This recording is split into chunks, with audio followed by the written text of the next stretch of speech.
Assalamualaikum warahmatullahi wabarakatuh. Perkenalkan, nama saya Anissa Nurul Latifah. Saya adalah salah satu mahasiswa dari International Women University, program studi Administrasi Bisnis dengan NIM 2092027.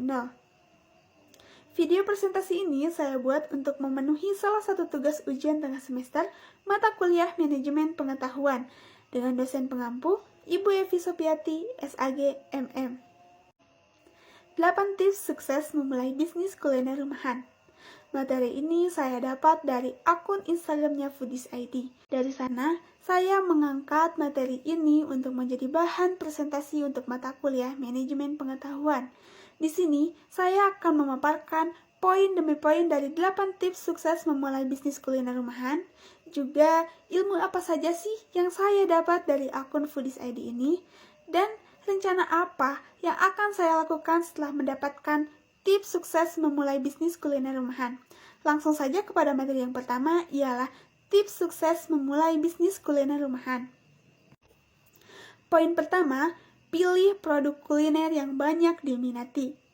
Punya pemikiran mulai dengan produk baru? Untuk pertama mulai, alangkah baiknya ikuti pasar terlebih dahulu. Buat produk yang ramai dan banyak diminati. Kenapa begitu? Karena pasarnya sudah jelas, banyak peminatnya dibandingkan kamu memulai dengan membuat produk baru. Selanjutnya, poin kedua ialah tentukan keunikan produk. Persaingan bisnis rumahan sekarang sudah semakin ketat. Yang kedua, tentukan keunikan produk. Persaingan bisnis rumahan sekarang sudah semakin ketat. Bukan hanya 1, 2, atau 3 orang saja, melainkan ada ribuan orang yang sudah memulai. Maka dari itu, selain memiliki rasa yang enak, penting untuk kamu memiliki keunikan pada produk yang akan dijual, agar produk kamu itu dapat dilirik dan diingat oleh para konsumen, dan juga akan menjadi salah satu ciri khas produk kamu sendiri. Selanjutnya, poin ketiga ialah tentukan visi dan misi. Visi bisa diartikan sebagai gambaran atau tujuan yang ingin dicapai di masa depan. Sedangkan misi yaitu cara yang harus kamu lakukan untuk bisa mencapai tujuan tersebut. Jadi, mau itu perusahaan besar ataupun bisnis rumahan, visi dan misi memiliki peranan yang cukup penting dalam menentukan suatu tujuan. Menentukan target, juga seperti apa sih yang ingin dicapai di masa depan. Dengan adanya visi dan misi, usaha yang kamu jalani akan lebih terarah dan teratur. Selanjutnya, jangan malas belajar administrasi. Meski hanya membuka bisnis berbasis rumahan, namun sangat penting untuk bisa memahami peran administrasi dalam suatu usaha. Kamu wajib mencatat segala pemasukan yang ada, meski nilainya masih terbilang kecil.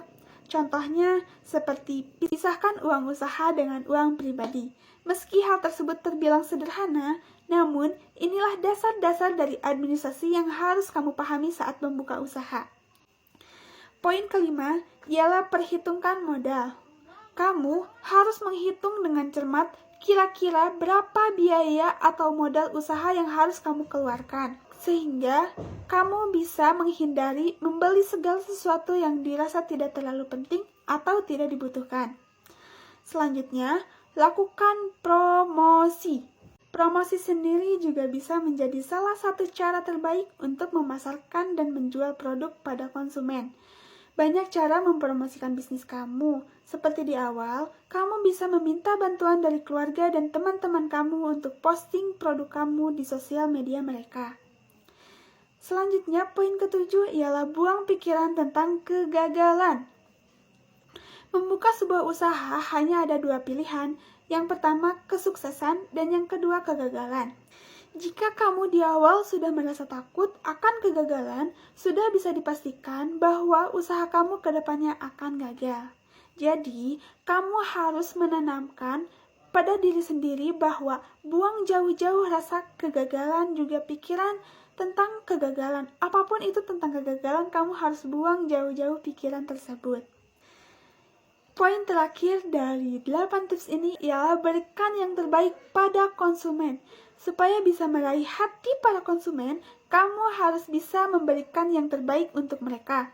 mau itu dalam produk yang kamu jual ataupun respon yang kamu berikan. Jadi, kamu harus membuat mereka puas sehingga mereka bisa merekomendasikan produk kamu kepada orang lain.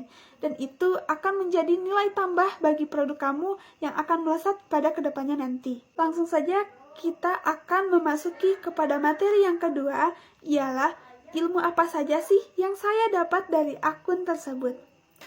Yang pertama, saya mendapatkan ilmu tentang cara berbisnis yang lebih teratur. Kedua, saya mendapatkan ilmu tentang bagaimana menyusun rencana dengan baik sesuai visi dan misi yang dibuat. Ketiga, saya mendapatkan inspirasi baru dalam berbisnis, baik itu dari produk ataupun desain produk. Selanjutnya, saya mendapatkan ilmu baru bagaimana cara mengembangkan bisnis yang dijalankan ataupun yang akan dibuat.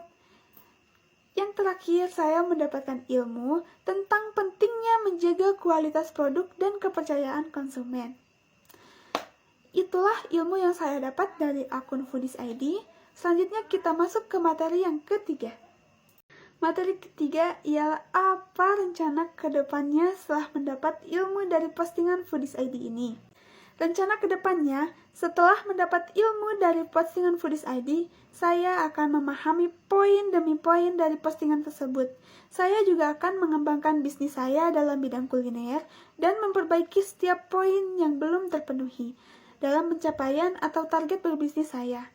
Saya juga mendapat inspirasi baru dari postingan Foodies ID bahwa setiap berbisnis harus menerapkan pikiran yang sehat juga positif, agar membawa aura positif dari bisnis yang saya jalankan. Dari presentasi tadi bisa disimpulkan bahwa dalam berbisnis, kita tidak selalu memulai dengan budget yang besar. Kita juga bisa memulai berbisnis dari rumah, tetapi jangan lupa pakai ilmu-ilmu bisnisnya juga. Dan tentu kita semua berharap agar bisnis yang dijalankan lebih teratur dan gampang dalam mencapai target bisnisnya dengan mudah.